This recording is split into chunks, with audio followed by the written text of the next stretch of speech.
Association here in Central Florida. And we are back with our, where are we at now? July, with our lung chat. The year is flying by, we're halfway through. Time to start thinking about Christmas, right? Totally right. Yeah. So this month, and this has been a topic that has impacted every single one of our lives for over a year now with COVID-19. The American Lung Association jumped right in when COVID-19 struck. To give a little background, we were founded in 1904 when tuberculosis was global, major pandemic. So we were in a unique position to jump right in to address the pandemic at that time through education, advocacy, and research. And it's really kind of funny how history repeats itself. So here we are with COVID-19, having been over a year into it. We've learned a lot. We've taken a lot of action at the Lung Association with a $25 million initiative to put an end to COVID-19 and prevent against future respiratory pandemics. But here at the local level, we've been in constant communication with our friends here at AdventHealth about COVID-19 and providing scientifically backed information, not only for the general public, but especially with people who are living with lung disease. So I am really excited today to be having a conversation with Dr. Mercado, who practices internal medicine here at AdventHealth. We're going to be chatting about some of those burning questions that we may still have around COVID-19. So welcome. Thank you very much for having me here, Janelle. It is a pleasure to be with you all as well. So I'm very happy, and as you mentioned, it's the middle of summer here in Florida. It's been crazy. It's been a year and a half that we've been dealing, a year and a little bit more that we've been dealing with the COVID-19 pandemic. As you mentioned, we have learned several things. It's not the same as in March. We have a different perspective, but for sure we're still battling against the disease. And it's great that we can put up these chats and try to continue informing our patients, our population, about what COVID-19 means and how can we prevent it, how can we treat it, and especially patients with chronic lung disease. For sure, excellent topic. Get to know a little bit more about this, how can we prevent it, and what we can do also from the primary care side to help you with the disease. Awesome. So let's dive into it, where at the Lung Association, we work with people of all types of lung diseases. We like to say if you have lungs, you're somehow impacted by our organization, but especially so many of our patients who are living with asthma, living with COPD, living with lung cancer have really felt a fear of the unknown. How do I navigate in this world of COVID-19, and how can it impact me with my lung disease? So with that, can you talk a little bit about how COVID-19 can really impact someone's respiratory health? Well, that's a very good question. So COVID-19 is a pretty variable disease, I will say. It's a pretty random disease in general. We're not able to predict exactly how COVID-19 is going to impact any given individual's health. So there is a severity in the spectrum of the disease. So you may have, and thankfully in most cases, people are asymptomatic, they don't show any symptoms, they may have a mild disease, so the virus is affecting mostly the upper airway. Patients present some shortness of breath, maybe just mild dry cough, mild sore throat, but in general they are doing well.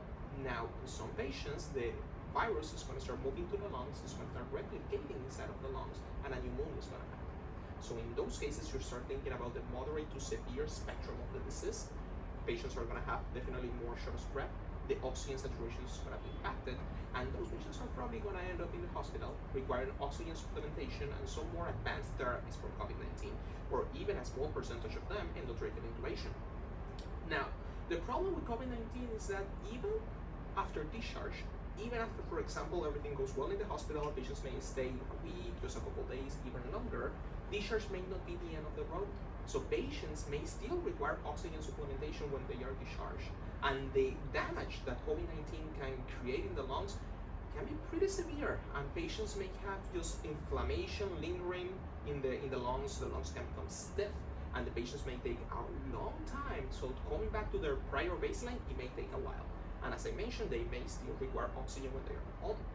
Even in the milder forms of the disease that you may say, some patients may say, but I know somebody, nothing really happened, he just had a little bit of cough, there may be just a lot of fear about it. But now we know a little bit more about the disease, and now we have seen, so we have good research about persistent symptoms that can happen weeks after the initial event. and that's what we call now long COVID or persistent COVID symptoms. So this sequelae of the initial event can last for a while, and we have a couple of large research exploring thousands of patients, and it showed that shortness of breath and fatigue are among the most common symptoms. So even if it is a mild form and nothing major happened, you may still not go back to your baseline for a while. So the impact on respiratory health is significant on both the milder forms of the disease and especially the moderate to severe forms of the disease, which we don't know exactly how bad it can get. Yeah, absolutely. And thank you for kind of breaking that down of kind of that spectrum and really what you're seeing after the fact too. So for somebody who maybe lives with asthma, lives with COPD, and they're already dealing with inflammation and lung damage, what are you seeing in those patients who have been impacted by COVID? So patients who have already an existing chronic lung disease, right? So for sure they have unfortunately higher risk of developing the moderate to severe forms of COVID-19. There is a term that we use in medicine that's called organ reserve or physiological reserve of an organ function. So what that means is how much an organ can continue functioning if they receive an insult. So let's take this perspective. You have a young patient, 20 years old, with pneumonia. So they may have a little bit of fever, some cough. There may be a portion of the lung that is compromised, but the rest of the lung is looking good. It's a healthy lung. So these patients are probably gonna do well. They get some antibiotics, they get well. The problem with existing chronic lung disease from a spectrum as well, from asthma to more severe COPD, emphysema, pulmonary fibrosis, and so forth, is that the lung already has existing damage. So they don't have that reserve. The organ is not able to push that much once they now have a significant infection such as COVID-19. That means that the patient is likely going to have severe damage or at least severe symptoms from the infection itself. And even if things go well and the infection is resolved, going back to the baseline may be tricky because now you're going to have a superimposed damage from the infection itself on top of the damage that you already have. So the organ is not going to be able to recover so quickly as if you were perfectly or if you had perfectly healthy lungs. So it's very important to consider if you have existing lung disease, well, to tackle on prevention measures. Here we have the vaccines, and we're going to talk probably a little bit more about them in a bit. But vaccines are going to be great and general prevention measures. So for sure, you're at a higher risk of developing the disease, and it's not to create extreme fear or anxiety about the condition, because thankfully we're not in the same position that we were 6 and 7 months ago, even with new trends that we have right now. But it's just about realizing, that there is a risk that is ongoing, and we need just to be aware. Absolutely. I think you teed up kind of the next part of our conversation really well as we're talking about COVID-19 vaccines. The American Lung Association is obviously a huge advocate for people to get their COVID-19 vaccine, have been from the beginning, and really have been plugging as much as we can with education and advocating and funding that research to help develop these vaccines. And in fact, we encourage everybody to become a COVID-19 vaccine ambassador, which you can find some information on our website. We, of course, I know AdventHealth is right alongside with encouraging these vaccines.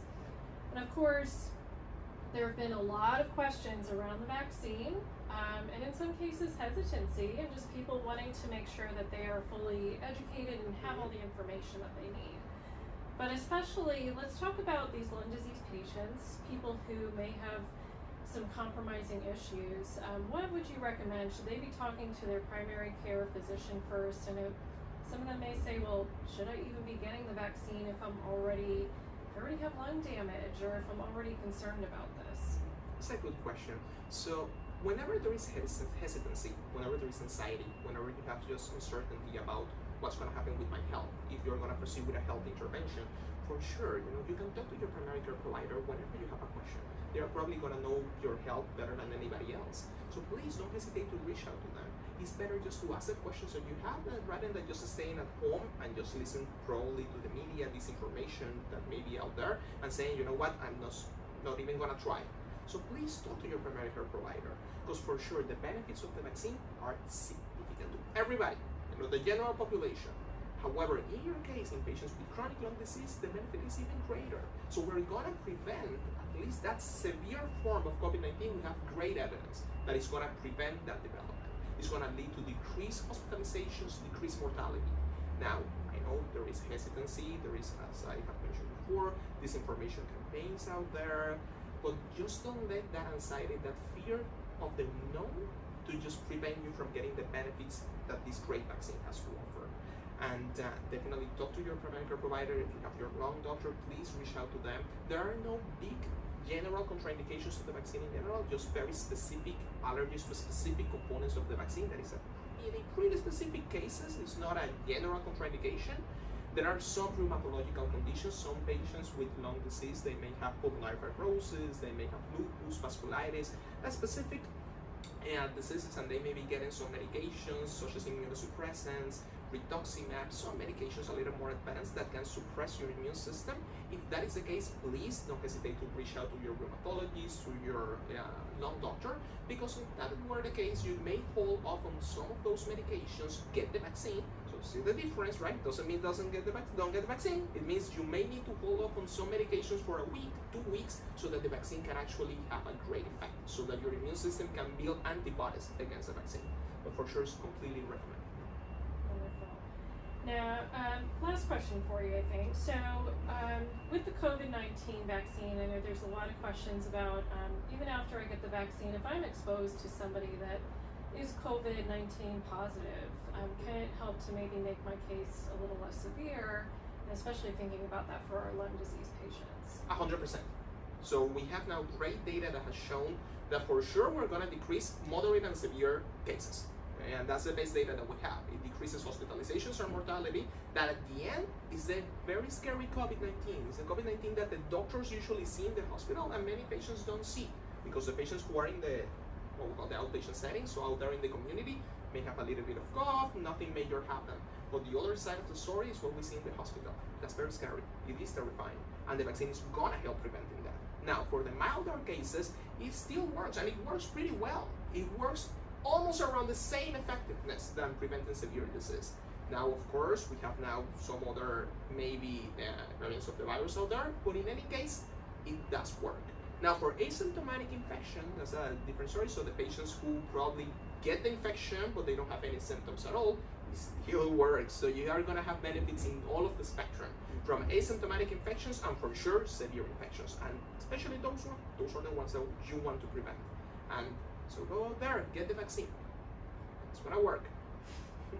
Thank you so much, Dr. Mercado. And I think we can really agree that, when it comes to COVID-19, when it comes to talking about vaccines, that if you do have questions, please ask them. You can turn to the Lung Association with our resources. You have our friends here at AdventHealth locally who, great conversation about this. I'm sure we could really continue talking about it for several hours. We're not going to put you guys through that.